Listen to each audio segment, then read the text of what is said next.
remain, for they were already present, and doing the most of the talking, too. The question was, which way to retreat, but all were so flurried that nobody seemed to have even a guess to offer, except Lyman. He explained in a few calm words that inasmuch as the enemy were approaching from over Hyde's prairie, our course was simple. All we had to do was not to retreat toward him. Any other direction would answer our needs perfectly. Everybody saw in a moment how true this was, and how wise. So Lyman got a great many compliments. It was now decided that we should fall back upon Mason's farm. It was after dark by this time, and as we could not know how soon the enemy might arrive, it did not seem best to try to take the horses and things with us, so we only took the guns and ammunition and started at once. The route was very rough and hilly and rocky, and presently the night grew very black and rain began to fall, so we had a troublesome time of it, struggling and stumbling along in the dark, and soon some person slipped and fell, and then the next person behind stumbled over him and fell, and so did the rest, one after the other, and then Bowers came with the keg of powder in his arms, whilst the command were all mixed together, arms and legs, on the muddy slope, and so he fell, of course, with the keg, and this started the whole detachment down the hill in a body, and they landed in the brook at the bottom in a pile, and each that was undermost pulling the hair and scratching and biting those that were on top of him, and those that were being scratched and bitten scratching and biting the rest in their turn, and all saying they would die before they would ever go to war again, if they ever got out of this brook this time, and the invader might rot for all they cared, and the country along with them, and all such talk as that, which was dismal to hear and take part in such smothered low voices, and such a grisly dark place and so wet, and the enemy maybe coming any moment. The keg of powder was lost, and the guns too, so the growling and complaining continued straight along whilst the brigade pawed around the pasty hillside and slopped around in the brook hunting for these things. Consequently we lost considerable time at this, and then we heard a sound, and held our breath and listened, and it seemed to be the enemy coming, though it could have been a cow, for it had a cough like a cow. But we did not wait, but left a couple of guns behind and struck out for Mason's again as briskly as we could scramble along in the dark. But we got lost presently among the rugged little ravines, and wasted a deal of time finding the way again, so it was after 9 when we reached Mason's stile at last, and then before we could open our mouths to give the countersign several dogs came bounding over the fence with great riot and noise, and each of them took a soldier by the slack of his trousers and began to back away with him. We could not shoot the dogs without endangering the persons they were attached to, so we had to look on helplessly at what was perhaps the most mortifying spectacle of the Civil War. There was light enough and to spare, for the Masons had now run out on the porch with candles in their hands. The old man and his son came and undid the dogs without difficulty, all but Bowers, but they couldn't undo his dog. They didn't know his combination. He was of the bull kind, and seemed to be set with a Yale time lock, but they got him loose at last with some scalding water, of which Bowers got his share and returned thanks. Peterson Dunlap afterwards made up a fine name for this engagement, and also for the night march which preceded it, but both have long ago faded out of my memory. We now went into the house, and they began to ask us a world of questions, whereby it presently came out that we did not know anything concerning who or what we were running from, so the old gentleman made himself very frank, and said we were a curious breed of soldiers, and guessed we could be depended on to end up the war in time, because no government could stand the expense of the shoe leather we should cost it, trying to follow us around. "Marion Rangers, good name, b'gosh," said he, and wanted to know why we hadn't had a picket guard at the place where the road entered the prairie, and why we hadn't sent out a scouting party to spy out the enemy and bring us an account of his strength, and so on, before jumping up and stampeding out of a strong position upon a mere vague rumor, and so on and so forth, till he made us all feel shabbier than the dogs had done, and not half so enthusiastically welcome. So we went to bed shamed and low-spirited, except Stevens.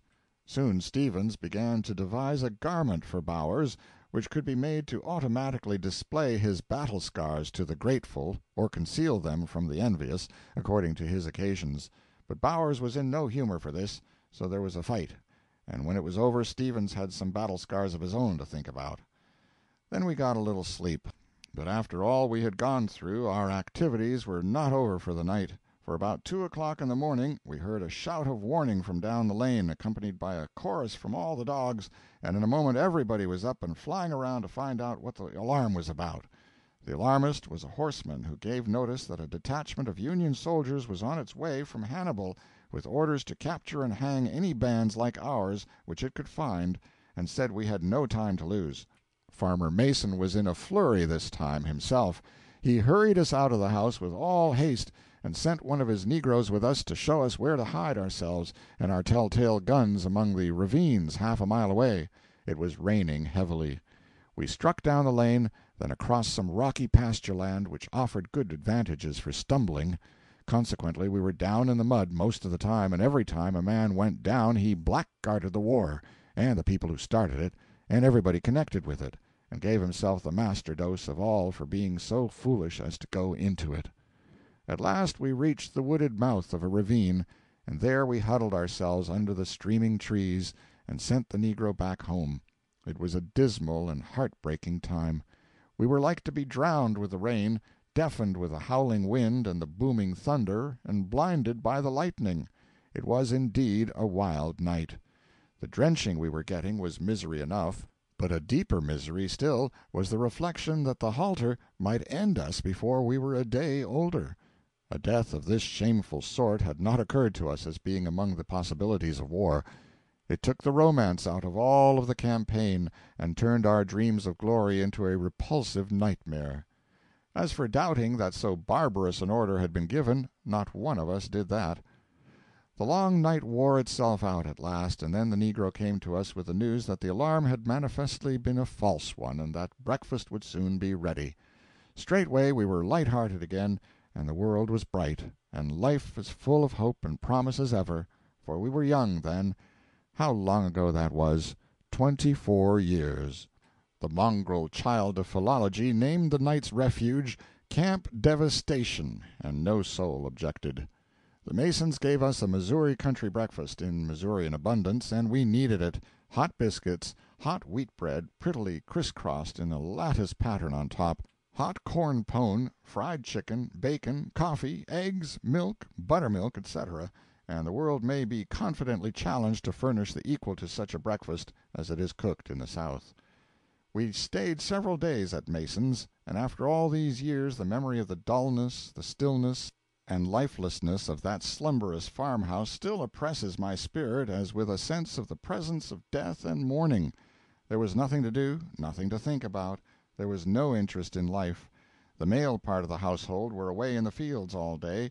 The women were busy and out of our sight. There was no sound but the plaintive wailing of the spinning-wheel, forever moaning out from some distant room, the most lonesome sound in nature, a sound steeped and sodden with homesickness and the emptiness of life. The family went to bed about dark every night, and as we were not invited to intrude any new customs, we naturally followed theirs. Those nights were 100 years long to youths accustomed to being up till 12. We lay awake and miserable till that hour every time, and grew old and decrepit waiting through the still eternities for the clock strikes. This was no place for town boys. So at last it was with something very like joy that we received news that the enemy were on our track again.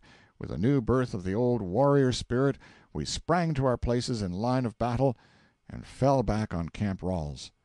Captain Lyman had taken a hint from Mason's talk, and he now gave order that our camp should be guarded against surprise by the posting of pickets. I was ordered to place a picket at the forks of the road in Hyde's Prairie. Night shut down black and threatening. I told Sergeant Bowers to go out to that place and stay till midnight, and just as I was expecting, he said he wouldn't do it. I tried to get others to go, but all refused. Some excused themselves on account of the weather, but the rest were frank enough to say they wouldn't go in any kind of weather.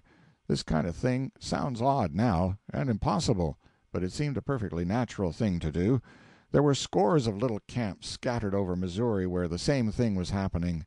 These camps were composed of young men who had been born and reared to a sturdy independence, and who did not know what it meant to be ordered around by Tom, Dick, and Harry, whom they had known familiarly all their lives in the village or on the farm. It is quite within the probabilities that this same thing was